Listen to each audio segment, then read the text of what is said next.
Praise God! Woo! Amen! Good afternoon po!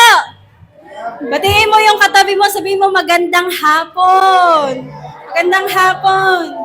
Pwede ba sabihin mo din dyan, kung babae, mukha kang don niya ngayon. Kung lalaki, mukha kang don ngayon. Wow, naniwala ba? Naniwala naman. Naniwala. Kamukha daw ni Pastor Don. Okay. Alam niyo po kasi, 3 consecutive Sundays na po, nagpe-preach si Pastor about po sa ating one day. Amen. Kaya po, ang tingin ko po sa inyong lahat ngayon na naririto, napaka-bless nyo pong lahat. Amen. Yung po ang tingin ko talaga sa inyo ngayon. Okay. Sino po dito sa biyaya ng Lord, naka-receive na po siya ng one day niya? Amen! Praise God! Yung mga wala pa, biyaya ng Lord, darating na yan. Amen! At alam na po natin ang gagawin. Itinuro na po sa atin ni Pastor last week ang gagawin habang inaantay pa natin ang ating one day. Amen po? Amen. So, kamusta po kayo?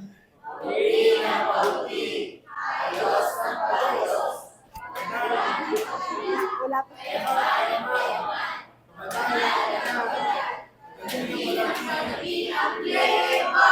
Wait lang. Wait. Para pong hindi tayo medyo excited kasi Saturday ngayon, no? Parang di natin feel.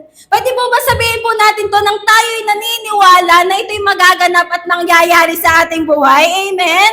Kita to nyo naman yung dulo, padami ng padami. Ilang years na nating binabanggit yan, pero biyaya ng Lord nagaganap. Amen? Ulitin po natin, kamusta po kayo?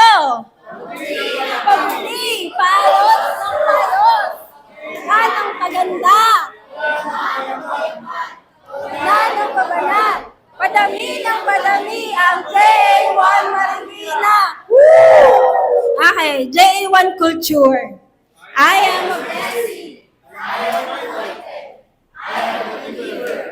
I don't follow follower. I don't destroy, I build. I'm not seasonal. I appreciate everyone, everything. I'm part of something big. I'm in partnership with Christ. I'm not extreme. Luke 4:18 to 19. The Spirit of the Lord is upon me. Because He has anointed me to preach the gospel of the poor.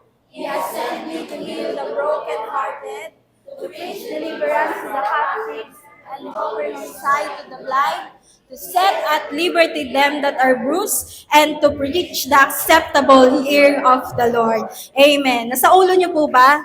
Malapit na Christmas party natin, baka itanong to. May pa-prize. Kailan po ang Christmas party? Secret. Baka doon kayo mag-focus at hindi sa word. Okay. Baka po kayo nagtataka kung bakit ako po ang nandito ngayon sa inyong unahan. Huwag po kayong mag-alala, nagtataka din ako. Joke lang po. Alam niyo po, ito po ay papasko ko kay Pastor. So once a year lang po ito nangyayari, every Saturday service lang. Hindi, joke lang po. Ang totoo po talaga, matagal na po ako sinasabihin ni Pastor, mag-preach ka ng Sunday. Gumawa ka ng preaching ng Sunday. Mag-preach ka. Yung mag-preach, okay. Yung gumawa ng preaching, medyo challenging. Pero biyaya ng Lord, nakagawa. Amen? Dahil matagal niya na akong sinasabihan at ilang beses ko na rin pong dinidecline. Pasaway, Pero lagi ko pong sinasabi, ang pastor niyo po ay pastor ko din. Hindi ko lang po asawa si Pastor Don, pastor ko din po siya. Kaya this time, ako po ay sumunod. Amen! Nag-preach ngayon. Kaya unang lesson, sumunod sa asawa, pangalawa, sumunod sa pastor. Pero hindi po yun ang ituturo ko. Amen? Okay, let's start. Kung sakali po ba na tumanggap na tayo ng ating one day, ano po kaya ang gagawin mo dito? Para saan po ba ang one day? Naisip nyo na ba yon? Kung tumatanggap po ba kayo ng blessing, para saan kaya ito? Bakit ito ibibigay ni Lord sa akin? Amen. Naisip nyo na ba yan? Kung anong gagawin nyo sa one day nyo? Alam nyo po, ang blessing na ating natatanggap is not just for ourselves to enjoy. Hindi lang po ito para sa sarili natin. Kung magbabasa po tayo sa Bible, sa scripture po, sa Word of God, makikita po natin doon that we are blessed for a purpose beyond our own benefits. Hindi po tayo binibless ni Lord ng para sa atin lang. Hindi tayo binibless ni Lord na para tayo lang ang mapuno. Hindi po tayo binibless ni Lord na para lang tayo ang makinabang. Amen po. Amen. Meaning, ang one day po natin na natanggap ay pwede pong gamitin para yung one day or yung blessing na yon ay magamit para pagpalain mo rin ang iba. Amen? God blesses us para po tayo ay maging channel. Sabihin mo nga, channel. Channel. Para po tayo ay maging channel of His goodness. God blesses us para po tayo ay maging channel of His blessing. Ano po ba yung channel? Channel 2? Channel 7? Hindi po. Channel, meaning daluyan. Sabihin mo, daluyan. Daluyan. Ikaw at ako ay magiging daluyan para gamitin, para yung tao na yon ay mabless. Amen? Ikaw at ako ay gagamitin para yung blessing na galing kay Lord na meron tayo ay mag-flow papunta sa isang tao. Amen po? Sinong excited? Amen. Sino po dito ang nakakaalam ng Dead Sea? Narinig niyo na po ba yan? Dead Sea, Dead Sea. Sa Israel po, meron pong dalawang bodies of water. May sikat pong dalawang bodies of water sa Israel na pareho pong nasa Jordan River System. Sabihin niyo nga po, Jordan River System. River System. Ano po ito? Ibig sabihin, yung parehong bodies of water na po yun, pareho po silang tumatanggap ng tubig galing saan? Sa Jordan River. Ano po ito? Ito po ang Sea of Galilee at ito po ang Dead Sea. So, dalawang bodies of water, the Sea of Galilee and the Dead Sea. So, unahin po muna natin, ano po ba ang meron sa Sea of Galilee? Again, ang Sea of Galilee po, saan nga po siya tumatanggap ng tubig? Sa Jordan River. Pero po, ang Sea of Galilee, hindi lang po siya tumatanggap. Meron po siyang outlet. Sabihin mo, outlet. Outlet. Yung tubig na tinanggap ng Sea of Galilee galing Jordan River, isinasalin niya pababa, nagsesend siya ng tubig to south. So, ibig sabihin, ang Sea of Galilee, may pinagdadalhan siya ng tubig. Amen? Yung tubig na natatanggap niya, ibinibigay niya rin sa iba. May outflow. Kaya po, anong nangyayari? Dahil po may galaw yung tubig, may umiikot po na nutrients doon. So, ang resulta po, ang Sea of Galilee, maraming isda. Ang Sea of Galilee, maraming halaman. Amen? Kaya, marami pong fishermen doon. Bakit? Kasi ang Sea of Galilee, ang dagat nila ay mayaman. Amen? Kaya po, buhay na buhay ang Sea of Galilee. So the Sea of Galilee is alive because it gives. Amen? The Sea of Galilee represent na tumanggap ng one day galing po saan? Sa Jordan River. At naging daluyan po siya ng blessing sa marami. Amen? Yan po ang Sea of Galilee. Punta po tayo sa Dead Sea. Yan.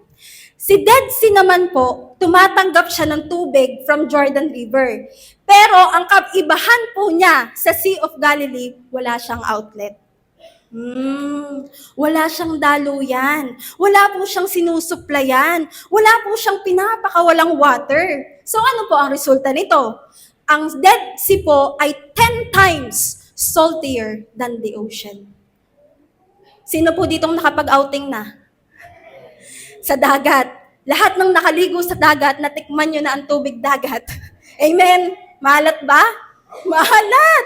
So, ang Dead Sea daw po, 10 times saltier. So, mai-imagine natin kung gaano kaalat ang Dead Sea. Ang sobrang alat. Kaya ano pong resulta? Sa Dead Sea, walang isda. Sa Dead Sea, walang halaman. Kaya po siya tinawag na Dead Sea kasi walang organism na kayang mabuhay doon. Kasi maalat. So, ano pong lesson? When you receive, ang lesson po, when you only receive and never give, you become like the Dead Sea. Oh! Ito yung tuwing tumatanggap ka ng one day ng blessing, sinarili mo lang yung blessing. Hindi ka po naging daluyan ng pagpapala sa iba. Parang yung Dead Sea, maalat, Huwag mong sasabihin ng katabi mo, ang alat mo. Walang gana, ha? Huwag mo sasabihin. Maalat. Ano? Yung siksik naman ang blessing, pero wala kang joy. Maraming natatanggap, pero hindi satisfied. May income ka, pero walang fulfillment. Parang kulang, kahit marami kang tinatanggap na pagpapala. Yan si Dead Sea. Alam niyo po, the blessing, God intended it to be shared, not to stored. Ang blessing, ibinigay sa ng Diyos para ipamahagi sa iba, sa marami. Hindi para ipunin. Amen? Kaya po, ang title na i-share ko sa iyo ngayon, Be a Channel of Blessing. Amen. Sabihin mo sa katabi mo, share your blessing. Share your blessing. Okay. Ibig sabihin po nito, being a channel of blessing, kung anong natatanggap mo kay Lord, handa mo tong ipasa. Handa mong pakawalan para makatulong ka at mapagpala mo din ang iba. Amen? Sino po dito ang magsasabi na talaga po siya ay blessed? Yung matatawag mo talaga ang sarili mo that I am blessed. Amen? Lahat po tayo. So may purpose po kung bakit tayo blessed. Amen? Okay, number 1 point, we are a blessing or I am a blessing to make Him known.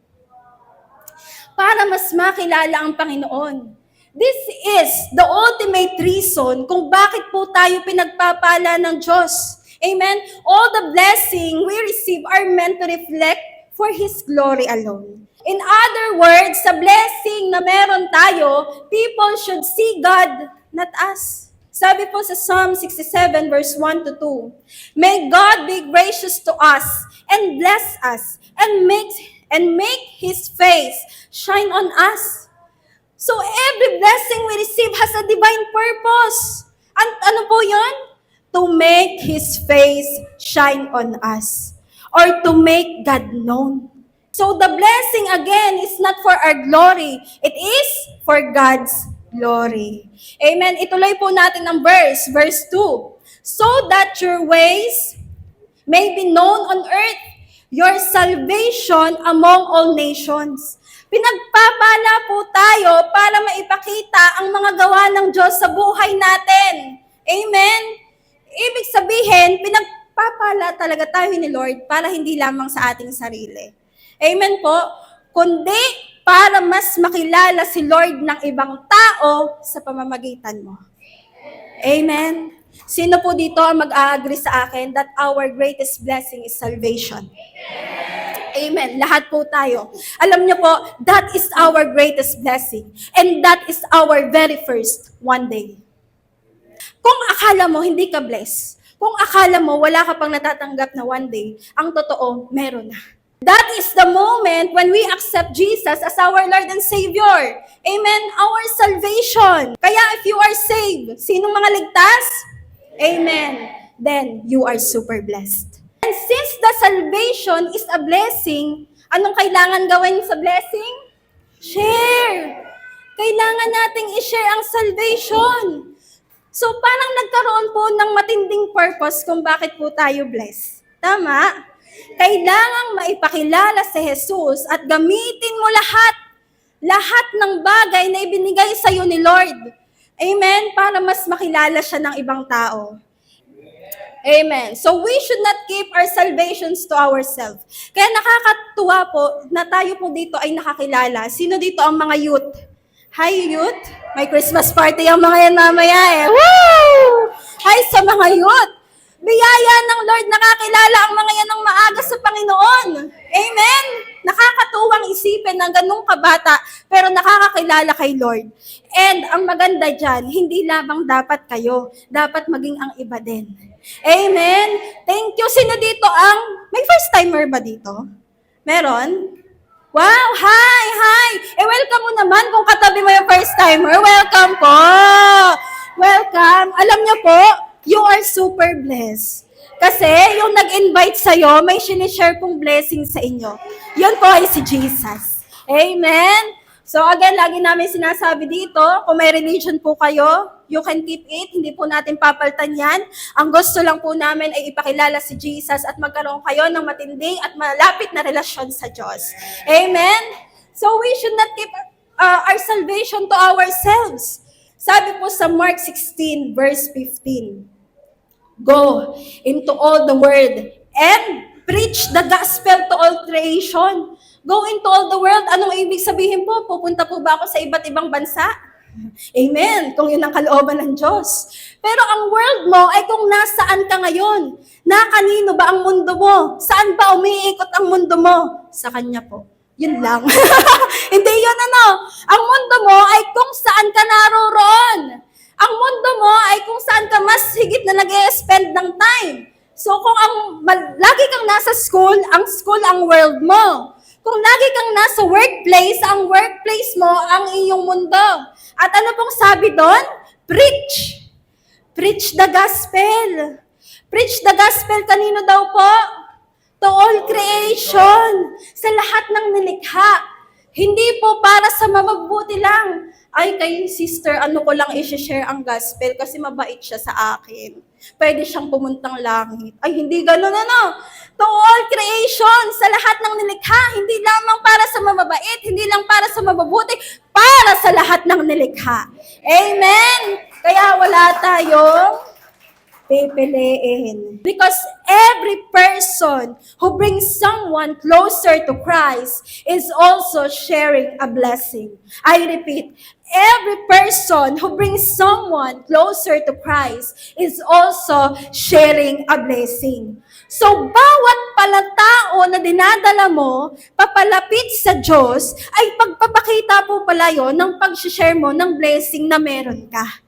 Amen? May pwede kang i-share na blessing sa marami. Si Jesus yun. Kaya kung tayo po ay nag-i-invite ng katrabaho, that is an act of being a channel of God's blessing. Amen? Kung nag-i-invite ka ng kaklase mo, that is an act of being a channel of blessing. Nagiging daluyan ka para yung taong yon makakilala kay Jesus. Amen? Bakit? Bakit po natin sila ini-invite? Because inaalaw mo na yung tao na yon ay ma-encounter si Jesus just like the way you did. Amen? Hindi ka papayag na ikaw lang. Alam niyo po, sabi ni Apostle Paul sa Romans 10:14, "But how can they call on Him to save them unless they believe in Him? And how can they believe in Him if they have never heard about Him?" Kita niyo yung naka-highlight? "And how can they believe in Him if they have never heard about Him?" So para ma-save ang tao, they need to call on Jesus. They need to believe in Jesus. Paano sila maniniwala kung walang nag-share? Amen? Paano tatawag yung taong yon sa tagapagligtas kung hindi naman niya kilala kung sino ang tagapagligtas? Tama? Amen? Ang linaw ng verse. So, paano makakarating ang salvation sa workplace mo kung hindi mo naman sinishare? Paano makakarating ang salvation sa school nyo kung hindi mo sinishare? Amen? At ikaw lang na naka-experience noon ang may kakayahang mag-share. Wala nang iba. Wala kang pwedeng asahan kasi ikaw ang nakakarinig ng word. Ikaw ang saved na, kaya ikaw lang ang may kakayahan. Dahil alam nyo, mahirap po mag-share ng isang bagay na hindi mo pa nararanasan. Tama? Mahirap magkwento kung kamusta ang trip sa South Korea. Wow, opa. No? Nang hindi ka pa nakakapunta doon. Tama? At mahirap mag-describe ng lasa ng pagkain nang hindi mo pa natitikman. Sino dito nakapag-describe na ng lasa ng pagkain ng tinitigan lang? Hindi, no? Kailangan mo munang tikman para mo ma-share. Buti pa ang chismis. Ang bilis. Quick! Basta may nasagap kang balita, sino kaya ang pwedeng masabihan? Hindi pwedeng hindi sasabihin niya, no? Pag chismis. Ako'y hanga nga rin naman po sa chismis, eh. Bakit po yan, eh? Pag talagang nagkukwento, nagsasabi with matching action pa. Yung parang nasa pelikula, no? Ganto talaga ang nangyari, ay talagang si ganyan. Talagang very passionate sa pag-share. At ito pa, kapag nag-chismis, very detailed. Walang pwedeng malimutan. Kasi pag may nalimutan, papangit ang story. Mawawala ang impact. Buti pa ang chismis na i-share ay ang word. Ang sabi nga ni Pastor, yun lang. Kaya sabihin mo sa katabi mo, yun lang. Amen. So, again, the greatest blessing that we can share is Jesus. Wala nang hihigit pa doon. Amen? Kaya make the salvation known by many sa pamamagitan mo. Halimbawa po si Lods na lang, nasa unahan eh. Pag nasa unahan, laging nasasample yan, no? Kunwari, si Lods ay isang pharmaceutical scientist. Wow! Ano po yun? Siya po ay tagagawa ng gamot. Halimbawa po, si Lods ay may naimbentong gamot, tama, na nakaka-cure ng malubhang sakit. Pag na-invent niya yon, ikikip niya kaya yon sa sarili niya? Sa malamang, isi-share niya yon. Tama ba? Isi-share mo ba? Oh, isi-share niya. Isi-share niya yon. Amen? Bakit? Kasi alam niyang maraming mangangailangan doon. Bakit? Kasi alam niyang maraming magbe-benefit kapag shinare niya yon. Alam niyo po, ang salvation parang gamot. Hindi ko lang alam kung tablet o syrup, pero basta gamot. Okay? Ang salvation po parang gamot. Bakit? Because it saves people from spiritual death and brings them to eternal life. Amen? Kaya praise God nga po, dumadami tayo sa church. Sinong natutuwa? Lagi ko po itong tinatanong, sino dito ang natutuwa na sa biyaya ng Lord tayo dumadami? Amen! Lahat tayo! Ang youth, dati walang nag-i-stay. Come and go. Pero biyaya ng Lord, may mga nag-i-stay. Kaway-kaway mga youth. May Christmas party kayo mamaya. Okay? At let's talk about the kids. End of the story. Ang dami talagang kids. Bakit? Nung last Sunday, nung nag-Christmas party, sobrang dami. 40 plus ata yun. Bata pa lang yun, ha? 40 plus? Sabi namin, grabe. Bakit dumadami ang kids? Kasi sa biyaya ng Lord, dumadami ang mommies inside the church. Kaya humanda kayo, mommies. I-spill ko na. Next year, humanda kayo. May event tayo para sa inyo. Woo! Amen! Bakit natin gagawin yan? Kasi kailangan maraming makakilala sa Diyos. Amen? Kaya tayo magko-connect ng mga activities para sa kaharian at para makilala si Lord. Because when we share the word, we are passing the most valuable medicine anyone can receive. Amen? Sa totoo lang po lahat ng problema ng tao ay ang kasagutan nasa Bible na. Kung ano mang problema mo, magbasa ka lang ng Bible, nandoon ang sagot. Ito na ang pwede at pinaka-valuable na pwede nating ma-share sa ating mga kakilala. Kaya hayaan po natin na tayo ay magamit as a channel of blessing ng salvation sa ibang tao. Amen? Pero, tatandaan po natin, tayo ay ginamit lang. Okay? Ginamit lang tayo, si Lord pa rin ang makikilala. Amen? For His glory. Amen? Kaya if you are inviting people para mas mapalapit sa Diyos, and if you are sharing the word para sila mas mapapalapit sa Diyos, continue. Just keep going. Okay, to make Him known, and number 2, to meet the needs around us. Amen? God blesses us kasi maaari yung blessing na meron tayo ay maging kasagutan sa pangangailangan ng iba.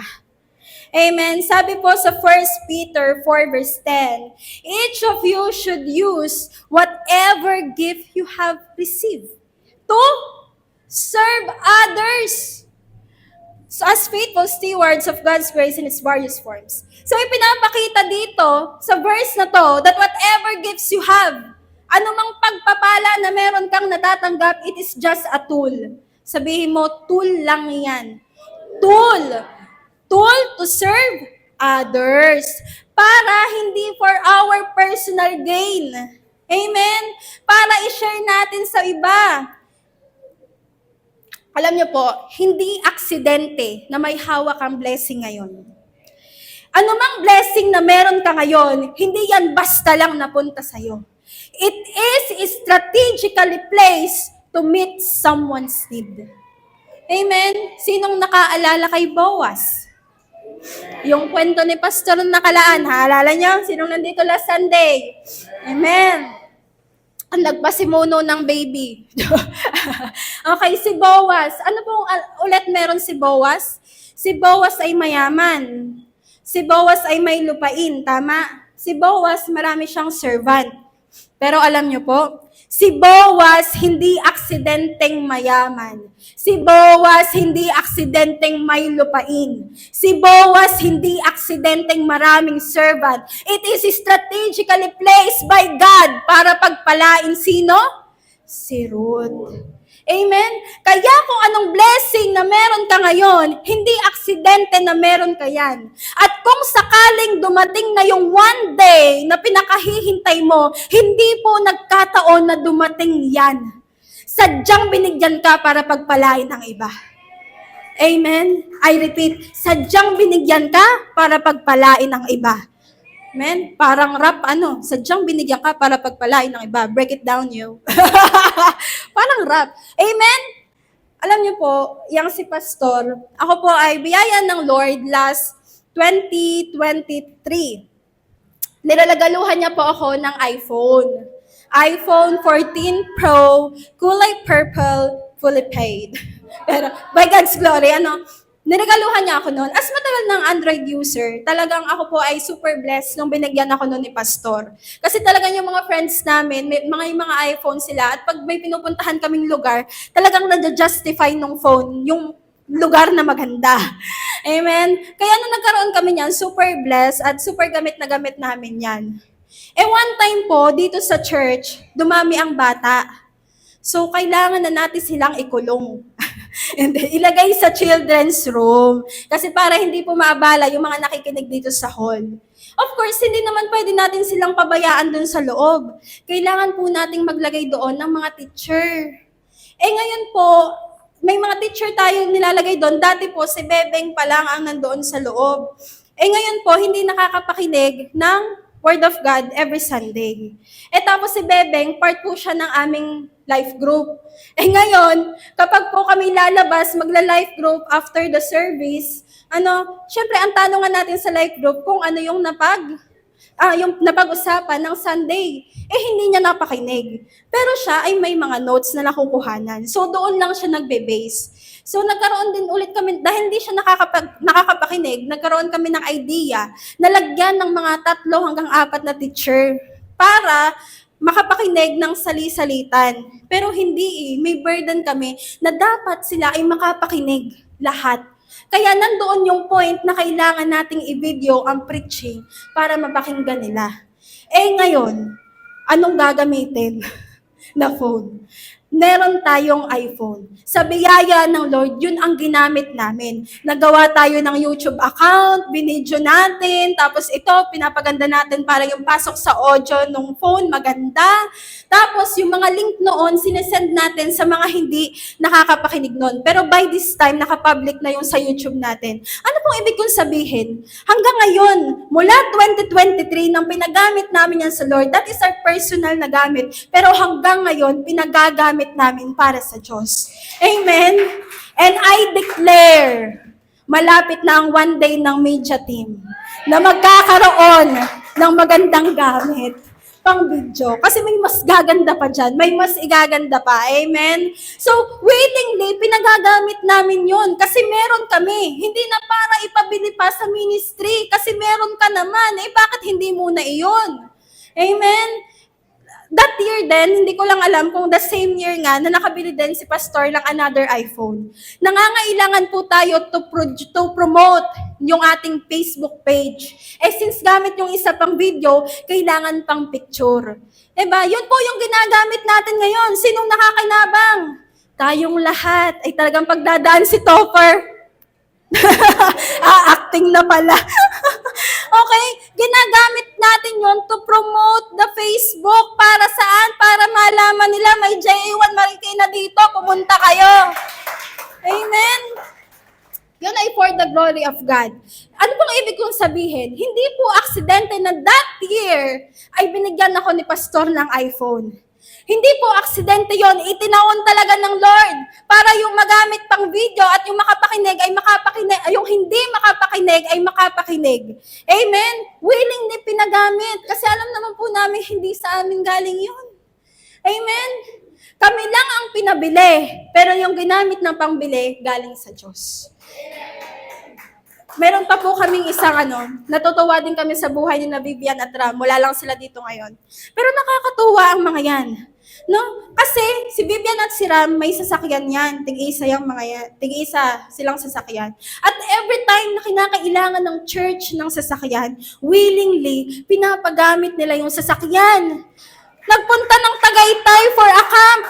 Kailangan ng sasakyan. Hindi na para magrenta. Meron kami, yun ang gamitin. Grabe. Papagamit mo pa pag ikaw binigyan ni Lord ng sasakyan. Amen? At saka, ngayon, pupunta tayo sa convention next. Ito, wow, sinong kasama? Woo! Yes, yung iba, next year, meron ulit. Or pwedeng humabol pa, pwede pang humabol, okay? Hindi pa naman naalis, pwede ba humabol? Okay?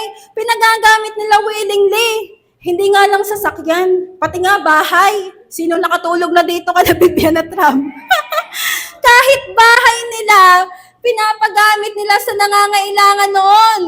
Grabe. Kaya alam ko may pinagpe-pray na sasakyan yung dalawang yun and I pray malapit na yan. Amen. Sino po ditong nakakakilala kay LJ? LJ, kaway-kaway. Yan. Woo! Si LJ, tagagawa natin ng video. Kung may napapanood po kayo mga video highlights sa Facebook, siya ang may kagagawa noon. Okay? Pero alam niyo po, talagang dumating lang siya dito para mag-video. Pero hindi para may gamit ga po kayo pang video. May gusto ko po ganito yung camera na gagamitin. Hindi po. Lahat ng ginagamit niya pang video, personal na gamit niya yun. Walang binili ang ministry. Sa sugod nung last time, kailangan natin ng laptop. Pinagamit niya yung kanya. Humingi ba ng bayad? Hindi po. Kasi willingly, pinagagamit niya yung gamit na yon. Kaya LJ, humanda ka. Kung ano yung one day mo, by God's grace, malapit na yan. Amen? Kaya maging daluyan po tayo ng lahat ng pagpapala sa taong inililid ka ni Lord doon. Amen? Para matulungan mo. At alam niyo po, wag po tayong mag-alala. No, sa mga binibigay natin sa tao and most especially sa Diyos. Bakit? Sabi po sa Proverbs 11:24-25a, may taong nagbibigay ng masagana at lalo pang yumayaman. Ano ba yun? Yumayaman. May nagkakait ng dapat ibigay, ngunit naghihirap lamang. Parang Dead Sea. No? Mayaman na naghihirap pa So, pag tayo ay nagbibigay ng masagana, lalo pa tayong aani ng mas marami at higit pa doon. Tingnan niyo pong itong 25a. Ang taong mapagbigay ay payayamanin. Amen? Sa mundong ito, tuturuan tayong maging kuripot. Huwag kang tumingin sa katabi mo. Hindi ang kuripot, ha? Okay? Dito sa mundong ito, tinuturuan tayo na itago yung meron tayo. Pag may blessing, wag mong ipakita, baka mahiram. Tinuturuan tayong maging madamot. Amen? Akala kasi ng tao, doon sila magpo-prosper. Pero ito'y isang malaking akala. Sabi mo sa katabi mo, akala mo lang yun. Pero sa principle po ng Diyos, sinong nagbibigay siyang mas higit na pagpapalain. Amen? Kaya humanda ka. Kung ikaw po ay naka-receive ng gifts, pera man yan, material na bagay man yan, sa biyaya ng Lord, sasakyan man yan, bahay man yan, or kung anong meron ka na wala yung iba, at ginagamit mo yon to serve others para makatulong sa iba, alam nyo, mas ibe-bless ka pa ni Lord. Amen? mas payayamanin ka pa ni Lord. Amen! Ituloy natin yung verse sa English version naman. Proverbs 11 verse 25b. Those who refresh others will themselves be refreshed. Kapag ikaw ay nagbigay ng nagbigay, si Lord ang magbabalik, magbabalik at magbabalik. Amen? Eh paano kapag papalain kung punong-puno ka pa ng pagpapala?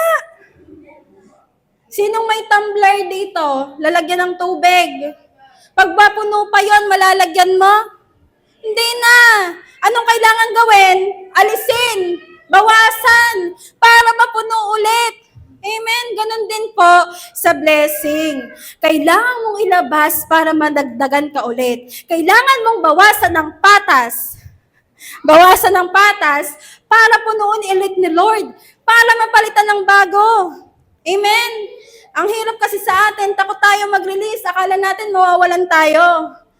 So, hindi po tayo makaka-receive ng bagong pagpapala kung hindi ka willing i-let go yung old. Amen? Para maka-receive ka ng bagong pagpapala, dapat yung blessing na meron kang ngayon, gamitin mo na to bless others around you. Amen? Magkaiba po talaga ang ekonomiya ng mundo at ekonomiya ng Diyos. Sa mundo po, sabi sa mundo, save more, keep more, hold more. Parang save more, keep more, hold more. Sa ekonomiya po ng Diyos, give more, open more, release more. Sa mundo, pakabigla din. Pero sa Diyos, pabigay. Amen? Sa mundong ito, sasabihin sa atin, the more you hold, the more you have. Pero sa Diyos, sa ekonomiya ng Diyos, ang sasabihin ni Lord, the more you give, the more God gives. Amen? The more ka nag-share, the more God adds. Amen? Kaya kahit ano pong blessing na meron tayo, use it para po tayo ay makatulong sa iba. Use it para po sa kaharian. Amen? Ano nga po ulit ang number 1? We are blessed. I am a blessing to make Him known. I am a blessing to meet the needs around us. And number 3, I am a blessing to bring impact for God's glory. Ano po pag sinabing impact? In a biblical term, pag sinabing impact, it means letting God use your life to make difference in others. Kaganda po, no? Letting God use your life to make difference in others. Kapag ginagamit mo po, pinapagamit mo sa Diyos ang buhay mo at ang mga blessings na binigay niya sa iyo, nagkakaroon po na ito ng impact sa isang tao para siya ay mabago. Pwede yung katayuan niya or pwede yung katauhan niya. Amen? Meaning, ang ginagawa po natin ngayon na pag-share ay magkakaroon po ng resulta in the future. Amen? Sabi po sa Psalm 112, verse 2 to 3, their children will be successful everywhere. An entire generation of godly people will be blessed. The whole chapter po ng Psalm 112, it describes po ng mga righteous person. Kasama na po sa righteous person ang generosity, ang pagiging generous. So ang pagbibigay po natin ay kasama po siya sa pagiging isang righteous person na binibless po ni Lord dito sa verse 2. Amen? And verse 3 says, they themselves will be wealthy, and their good deeds will last forever. So being a channel of blessing today creates po a long-term impact. Amen? The blessing of salvation, kapag po natin ito ay shinare sa ibang tao, ano pong tawag doon? Good deeds. Amen? Yung resources na meron tayo, kapag shinare po natin yan sa ibang tao, ano pong tawag doon? Good deeds. Amen? Kaya sabi po sa verse, your good deeds will last forever. Grabe, yung blessing na meron tayo, kung ginagamit natin to as a channel para yung iba ay pagpalain, hindi lang yon magkakaroon po ng impact ngayon, magkakaroon po siya ng impact in the future. Amen? Pwede po yung pag-share mo ng gospel ngayon or ng salvation sa isang tao, pwede po siyang wala pang impact ngayon. Sinong kapag naka-experience na ng ganon, nagawa mo ng lahat, pinakain mo na, ginawa mo ng lahat para ang taong yun ay mas mapalapit sa Diyos, pero wala pa rin nangyayari. May na-experience ka na bang ganon sa pag-share mo? Pero alam niyo, wag po kayong mag-alala. As time goes by, kahit parang tingin mo na wala pang nangyayari ngayon, hanggat hindi ka tumitigil, may gagawin ang Diyos doon sa biyaya niya. Amen? At dahil po, from the moment na nakapakinig siya ng word, kumikilos na po ang Holy Spirit sa buhay niya. Amen? Pansinin niyo rin po yung mga bata pag tayo po ay nagigiving. Kasarap tingnan. Tulad nung last Sunday, pagkakahaba naman dahil ang dami, nakakatuwa po pag nagbibigay yung mga bata. Talagang very happy po sila. Bakit ang adult? Joke lang. Yung mga bata pag nagbibigay sobrang happy. Pero bakit po ba natin sila tinuturuan kahit bata pa na magbigay? At bakit po natin sila, bawat bata binibigyan ng sobre, nilalagyan ng pera para pagdating dito magbibigay? Bakit natin ginagawa yon? Kasi po, nire-ready natin yung generation nila na matuto po silang magbigay sa Panginoon. Amen? Para po pagdating ng panahon, maging normal po sa kanila yung pagbibigay. Sa tingin po natin ngayon, parang wala lang yung pagbibigay niya, pagbibigay ng mga data. Pero po, sa susunod pong panahon, makikita po natin yung epekto nito sa kanila.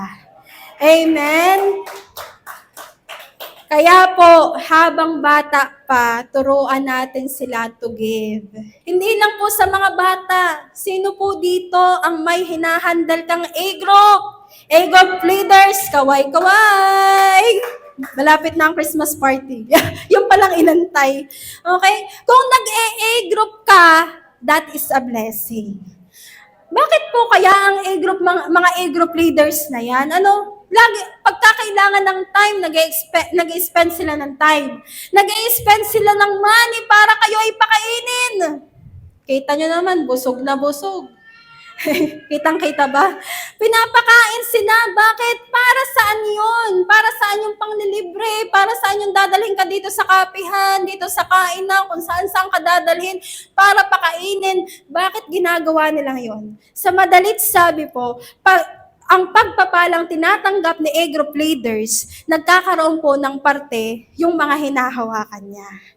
Sinishare niya yung blessing. So ano po ngayon ang magiging impact nito doon sa mga inaalagaan? Pagdating po ng panahon, yung ginawang pag-aalaga sa kanila ni A-group leader, ganun din po ang gagawin niya. No, pag siya naman ang nandoon sa puntong siya ay nag-aalaga na. Ano ang magiging impact nun? Kasi yung mga nakaranas ng mga pagpapala, sino dito ang nakaranas ng mga blessing? Diba? Lahat tayo, malamang yung mga blessing na ating nararanasan sa ibang tao, ipinaparanas din natin yun sa iba. Ganon din po si Pastor Don. Sino po dito natutuwa? Meron tayong Pastor Don sa J1 Marikina. Amen. Kita nyo naman, kapag nagpipreach, very passionate. Diba? Kita nyo naman ang facial expression, pang star magic. Talagang very passionate siya sa pag-share ng gospel. Bakit? Kasi alam niya, yung pag-share na yon may mangyayari. May magiging impact yon sa mga taong nakikinig sa kanya. Amen? And again, he is just a channel. Because he is just a channel na ginagamit siya ni Lord para mag-flow sa atin, yung salita ni Lord, para tayo ay matuto at para mas maunawaan natin ang word. Di ba tayo ay tinatamaan pag nag-share si pastor? Sino dito ang tinamaan na? Sa mga preaching ni pastor, huwag kayong mag-alala, sinadya po iyon. Okay. Hindi po. Dahil ito po ay may impact po sa atin, nagkakaroon po tayo ng mga realization. Tama po ba? nalalaman natin yung mga mali nating nagawa, mali pala ito, mga maling decision in life. Di ba? Nagkakaroon tayo ng realization. At sa biyaya ng Diyos, nagkakaroon po ito ng impact sa atin at pati po sa mga taong nakakasama natin. Bakit po? Dahil sa biyaya ng Diyos, bawat isa po sa atin dito ay nababago from glory to glory. Amen? Dating mag-iinom, ngayon ay hindi na. Amen? Dating, parang merong malakas ata doon. Dating nagyoyosi, ngayon ay hindi na. Amen? Dating nagpa-party-party, ngayon ay hindi na. Amen? Dating nagmumura, ngayon ay hindi na.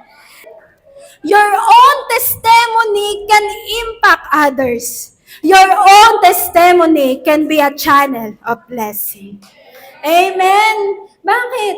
Kung nabago ka, sasabihin nung kasama mo, pwede palang magbago. Pwede pala.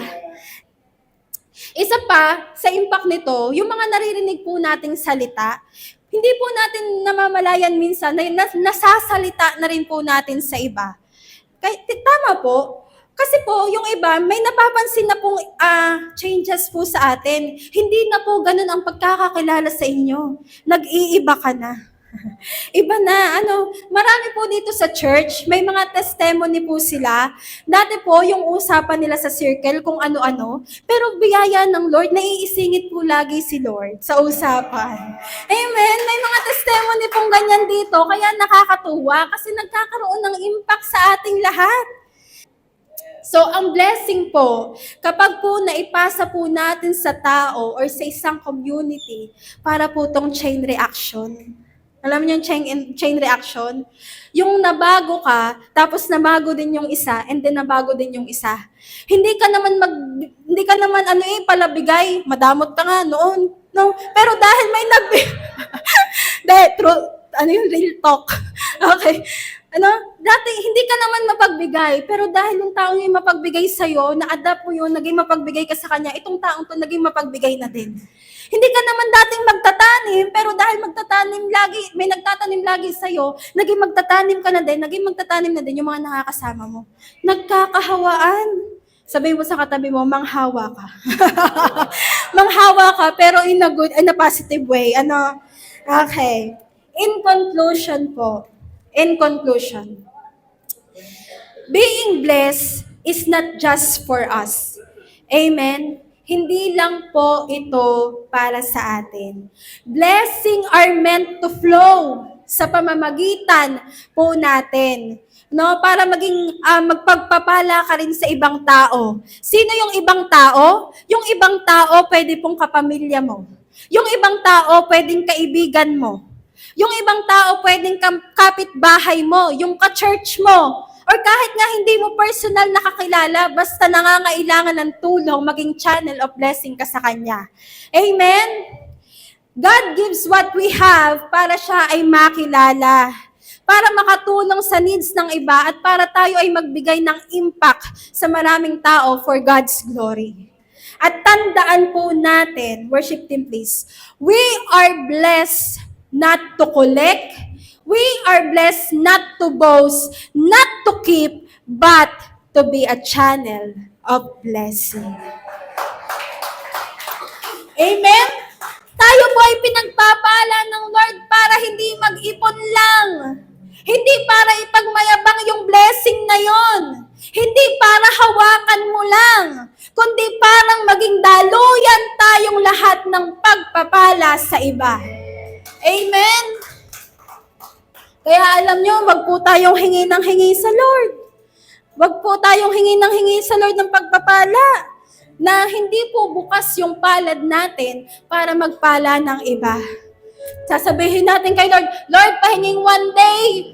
Sabi ni Lord, binigay sa'yo, praise God, thank you Lord, binigay mo. Sabi ni Lord, bigyan mo yon. Ayoko po. Huwag po tayong ganun. Lahat ng blessing na binibigay ng Lord is meant to flow para ikaw mismo ay maging channel or daluyan ng pagpapala sa ibang tao. Amen? Kaya this time, wag po tayong hihingi ng para sa atin lang. Ituring po natin yung pagpapala po na tatanggapin natin. Ito po ay una, para po ito kay Lord. At ikalawa, para po ito sa taong makakasalamuhan natin. Amen po? Pwede po ba tayong tumayo lahat? Pwede po ba that let us close our eyes? This time, sa biyaya ng Lord, ipapaayos po natin kay Lord yung motive natin sa paghingi. Kasi baka dati, humingi ka ng blessing sa Lord. Yung mga hinihingi mong one day, is just for you. Hiningi mo para sa'yo lang, for your personal gain. This time, magpapabago tayo ng motive kay Lord sa paghingi ng one day at ng mga blessing. Amen. Sige, ngayon, you pray to God. You pray to God that, Lord, kung may ibibigay ka mang blessing sa akin ngayon, ibibigay mo to sa akin. Pag na-receive ko to, Lord, gagamitin ko to para pagpalain ng iba. Pray to God right now. Amen? Na ang motive natin sa paghingi ngayon ay para mas makilala ang Diyos sa buhay natin. Hindi para tayo ang maging highlight. The blessing na meron tayo ay para maging highlight ang Lord, maging highlight si Lord sa buhay natin. Come on, you pray to God. Humingi ka ng tawad kung yung mga hiningi mo noon ay para sa sarili mo lang. Lord, patawad. Kung yung blessing na hinihingi namin noon ay para sa sarili lamang namin. Lord, patawad.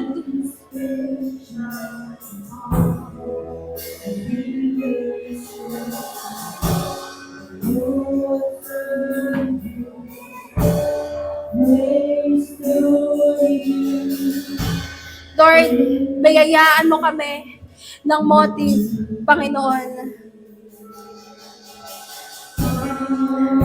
Na Panginoon, lahat ng hihingiin at blessing namin, Lord God, ay magamit para sa kaharian, O God.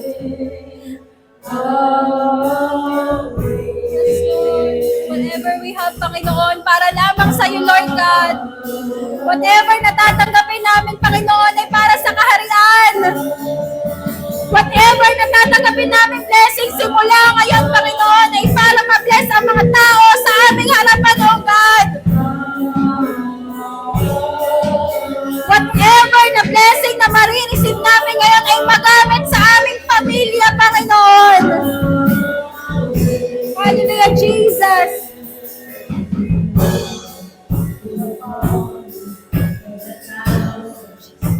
At hayaan mo, Panginoon, na lahat ng blessing na meron kami ay magamit to make an impact.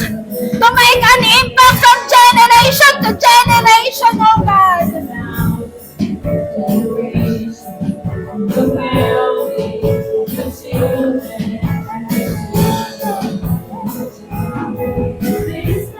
Let us sing this song for the Lord.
Ngayon, simula ngayong araw na to, simula ngayong oras na to, lahat ng pagpapalang ibibigay mo sa amin, magiging daluyan kami para maging papapala sa ibang tao.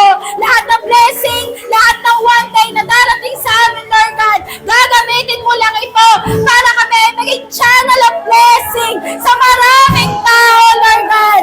Lord, gagamitin mo ito to make an impact, to make an impact. Gagamitin namin ito to make an impact for your glory alone, O God. Salamat, Panginoon, dahil ngayon, bago na ang motibo po namin sa paghingi. Salamat, Lord God, for changing our hearts.